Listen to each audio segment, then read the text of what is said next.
ಪ್ರಭು ಯೇಸುವಿನಲ್ಲಿ ಅನುಗ್ರಹಿತರಾದ ಪ್ರಿಯರೇ, ಸಂತೋಷದಿಂದ ದೇವರ ಅನುಗ್ರಹದಲ್ಲಿ ತುಂಬಿದ್ದೀರಾ ಎಂದು ವಿಶ್ವಾಸಿಸುತ್ತೇನೆ. ಕಾರಣ ನಾವೆಲ್ಲರೂ ಒಂದಾಗಿ ದೇವರ ವಾಕ್ಯವನ್ನು ಆಲಿಸುವುದು, ಪ್ರಾರ್ಥಿಸುವುದು ದೊಡ್ಡ ಒಂದು ದೈವಾನುಗ್ರಹದ ಸಂರಕ್ಷಣೆಯ ಕೊಡೆಯ ಕೆಳಗೆ ನಾವಾಗಿದ್ದೇವೆ. ನಾವೆಲ್ಲರೂ ವಿಧ ವಿಧದ ಸ್ವಭಾವದವರು ಆದರೂ, ವಿಧ ವಿಧದ ಕುಟುಂಬದಲ್ಲಿ ಜನಿಸಿ ಬೆಳೆದರೂ ನಾವೆಲ್ಲರೂ ಪ್ರಭುವಿನ ಪ್ರೀತಿಯಲ್ಲಿ, ಸಲುಗುವಿಕೆಯಲ್ಲಿ ಒಂದಾಗಿದ್ದೇವೆ. ಹಲ್ಲೆಲೂಯಾ. ಎಲ್ಲರಿಗಾಗಿ ಪ್ರಾರ್ಥಿಸುತ್ತೇನೆ. ಪ್ರತ್ಯೇಕವಾಗಿ ಒಂದೊಂದು ಕಾರ್ಯಗಳನ್ನು ಹೇಳಿ ಪ್ರಾರ್ಥಿಸಿಲ್ಲವಾದರೂ ಅನೇಕರು ತಿಳಿಸುವ ಒಂದು ಸಂತೋಷವಿದೆ. ಪ್ರತಿನಿತ್ಯವೂ ದೇವರು ನಮ್ಮನ್ನು ಈಗ ಒಂದು ನಡೆಸುವ ಅನುಭವ, ಅದ್ಭುತವನ್ನು ನಾವು ಅನುಭವಿಸುತ್ತಿದ್ದೇವೆ ಎಂದು ನಮಗೆ ಪ್ರಾರ್ಥಿಸೋಣ. ಇಂದು ದೇವರ ವಾಕ್ಯ ಆಲಿಸುವುದು ಮಾರ್ಕನ ಶುಭ ಸಂದೇಶ 4ನೇ ಅಧ್ಯಾಯ 35ರಿಂದ 41ರವರೆಗೆ ವಾಕ್ಯವನ್ನು ಆಲಿಸೋಣ. ಆ ದಿನ ಸಾಯಂಕಾಲ ಯೇಸುಸ್ವಾಮಿ ತಮ್ಮ ಶಿಷ್ಯರಿಗೆ ಸರೋವರದ ಆಚೆ ದಡಕ್ಕೆ ಹೋಗೋಣ ಎಂದರು.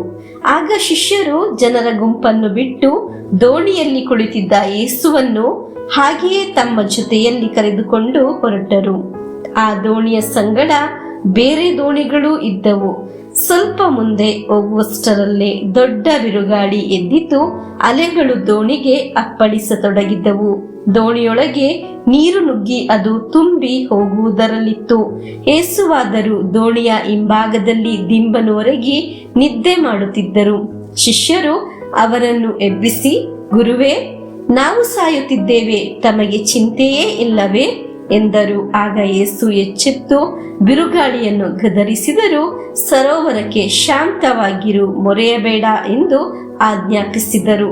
ತಕ್ಷಣ ಬಿರುಗಾಳಿ ನಿಂತಿತು, ವಾತಾವರಣ ಪ್ರಶಾಂತವಾಯಿತು. ಅನಂತರ ತಮ್ಮ ಶಿಷ್ಯರಿಗೆ, ಏಕೆ ಇಷ್ಟು ಭಯ? ಇನ್ನು ನಿಮಗೆ ವಿಶ್ವಾಸವಿಲ್ಲವೇ ಎಂದರು. ಶಿಷ್ಯರಾದರೂ ಭಯಭ್ರಾಂತರಾಗಿ, ಗಾಳಿಯೂ ಸರೋವರವು ಇವರು ಹೇಳುವಂತೆ ಕೇಳಬೇಕಾದರೆ ಇವರು ಯಾರಿರಬಹುದು ಎಂದು ತಮ್ಮೊಳಗೆ ಮಾತನಾಡಿಕೊಂಡರು. ಪ್ರಿಯರೇ, ಈ ವಾಕ್ಯದ ಒಂದು ಸಾರಾಂಶ, ಯೇಸುಸ್ವಾಮಿ ಸಮುದ್ರವನ್ನು ಶಾಂತಗೊಳಿಸಿದರು. ಇದರ ಅರ್ಥ, ಯೇಸುಸ್ವಾಮಿ ಶಿಷ್ಯರು ದೋಣಿಯಲ್ಲಿ ಹತ್ತಿ ಸಮುದ್ರದಲ್ಲಿ ಯಾತ್ರೆ ಮಾಡುವಾಗ, ಸ್ವಲ್ಪ ದೂರ ಸಾಗುವಾಗ ಬಿರುಗಾಳಿ, ಅಲೆಗಳು ಅವರ ದೋಣಿಗೆ ಅಪ್ಪಳಿಸಿತು ಎಂದಾಗಿದೆ ದೇವರ ವಾಕ್ಯದಲ್ಲಿ ನಾವು ಆಲಿಸಿದ್ದು. ಅವರು ಆಗ ಗೋಳಾಡಿದರು, ಶಿಷ್ಯರು ಕಿರುಚಾಡಿದರು. ಮಲಗಿದ ಯೇಸುಸ್ವಾಮಿ ಅವರಿಗಾಗಿ ಎದ್ದೇಳಿದರು, ಸಮುದ್ರವನ್ನು, ಅಲೆಗಳನ್ನು ಶಾಂತ ಮಾಡಿದರು. ಹಲ್ಲೆಲೂಯಾ. ಅವರೆಲ್ಲರೂ ಅದ್ಭುತಗೊಂಡರು ಎಂದಾಗಿದೆ ಇಂದು ಆಲಿಸಿದ ದೇವರ ವಾಕ್ಯದ ಪ್ರಮುಖ ಭಾಗ. ಪ್ರಿಯರೇ, ಜೀವನದ ಯಾತ್ರೆಯಲ್ಲಿ ಹೀಗೆ ಇರುವ ಅನುಭವಗಳಿವೆ. ಈ ಯಾತ್ರೆಗಳಲ್ಲಿ ಅಲೆಗಳು ಬಿರುಗಾಳಿಯ ತರ ಅಪ್ಪಳಿಸುವ ಕಷ್ಟದ ಅನುಭವವಿದೆ ನಮ್ಮ ಜೀವನದಲ್ಲಿ. ಅಲ್ಲಿ ಆಗಿದೆ ನಾವು ಕುಗ್ಗಿ ಹೋಗುವುದು, ಬಾಡಿ ಹೋಗುವುದು. ಅಲ್ಲಿ ಆಗಿದೆ ನಮಗೆ ನಿರಾಸೆ ಉಂಟಾಗುವುದು. ಆಗ ಆಗಿದೆ ನಮಗೆ ಊಟ ಬೇಡ, ನಿದ್ರೆ ಬರುವುದಿಲ್ಲ. ಆಗ ನಾವು ಮರೆಯಬಾರದು, ಇಂದು ಆಲಿಸಿದ ದೇವರ ವಾಕ್ಯವನ್ನು ಕಣ್ಣ ಮುಂದೆ ತಂದುಕೊಳ್ಳಬೇಕು. ಸಮಸ್ಯೆ ಉಂಟಾದಾಗ ಎದ್ದು ನಿಂತ ಯೇಸುಸ್ವಾಮಿಯಲ್ಲಿ ನಾವು ನೋಡಿರುವುದು, ಅವರಿಗಾಗಿ ಎದ್ದು ನಿಂತ, ಕೈ ಎತ್ತಿ ನಿಂತ ಯೇಸುಸ್ವಾಮಿಯನ್ನು ಈ ವಾಕ್ಯ ಆಲಿಸುವ, ಧ್ಯಾನಿಸುವ ಯಾವ ಒಬ್ಬ ಭಕ್ತನಿಗೂ ಕಾಣಲು ಸಾಧ್ಯ.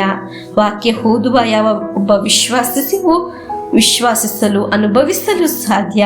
ಅಷ್ಟು ದೊಡ್ಡ ಸಮಸ್ಯೆಯಲ್ಲಿ ಯೇಸು ಅವರಿಗಾಗಿ ಎದ್ದು ನಿಂತರು ಎಂದು ಮಾತ್ರವಲ್ಲ, ಅವರಿಗಾಗಿ ಕರಗಳನ್ನು ಎತ್ತಿ ಆಜ್ಞಾಪಿಸಿದರು. ಈ ಎರಡು ಚಿತ್ರಣವನ್ನು ಮರೆಯಬಾರದು. ನೀವು ಜೀವನದಲ್ಲಿ ಕುಗ್ಗಿ ಹೋಗಿರಬಹುದು, ಹಾಗಾದರೆ ನಿಮ್ಮ ಜೀವನದಲ್ಲಿ ದೇವರು ಎದ್ದು ನಿಲ್ಲುತ್ತಾರೆ. ಹಲ್ಲೆಲೂಯಾ. ಕರ ಎತ್ತಿ ನಿಲ್ಲುತ್ತಾರೆ. ಹಲ್ಲೆಲೂಯಾ. ನಿನ್ನನ್ನು ರಕ್ಷಿಸಲು, ನಿನ್ನ ಜೀವನವನ್ನು ಸಂತೋಷದಿಂದ ತುಂಬಲು. ಪ್ರಿಯರೇ, ಈ ವಾಕ್ಯ ನನಗೆ ಇರುವುದು ಎಂದು ವಿಶ್ವಾಸಿಸಿರಿ. ದೇವರು ನನ್ನೊಂದಿಗೆ ಮಾತನಾಡುತ್ತಿರುವುದು ಎಂದು ವಿಶ್ವಾಸಿಸಿರಿ. ನನ್ನ ಕುಟುಂಬದಲ್ಲಿ ದೇವರು ಮಾತನಾಡುತ್ತಿರುವುದು, ನನ್ನ ಈಗಿನ ಅವಸ್ಥೆಯಲ್ಲಿ ಆಗಿದೆ, ದೇವರು ನನ್ನೊಡನೆ ಮಾತನಾಡುತ್ತಿರುವುದು ಎಂದು ವಿಶ್ವಾಸಿಸಿ ಪ್ರಭು ಯೇಸುವಿನ ಆಶೀರ್ವಾದವನ್ನು ಸ್ವೀಕರಿಸೋಣ. ನಮ್ಮ ಪ್ರಭು ಯೇಸು ಕ್ರಿಸ್ತರ ವರಪ್ರಸಾದವು, ದೇವರ ಪ್ರೀತಿಯು, ಪವಿತ್ರಾತ್ಮರ ಅನ್ಯೋನ್ಯತೆಯು ನಮ್ಮೊಡನೆ ಇರಲಿ. ರೋಗಗಳಿಂದ, ಅಪಘಾತದಿಂದ, ದುರ್ಮರಣದಿಂದ, ಅಗಾಲಿದ ಮರಣದಿಂದ, ಅಸೂಯೆಯಿಂದ, ಮೋಸವಂದನೆಯಿಂದೆല്ലാം ದೇವರು ನಮ್ಮನ್ನು ಸಂರಕ್ಷಿಸಲಿ. ಹಾಲೆಲೂಯ, ಆಮೇನ್.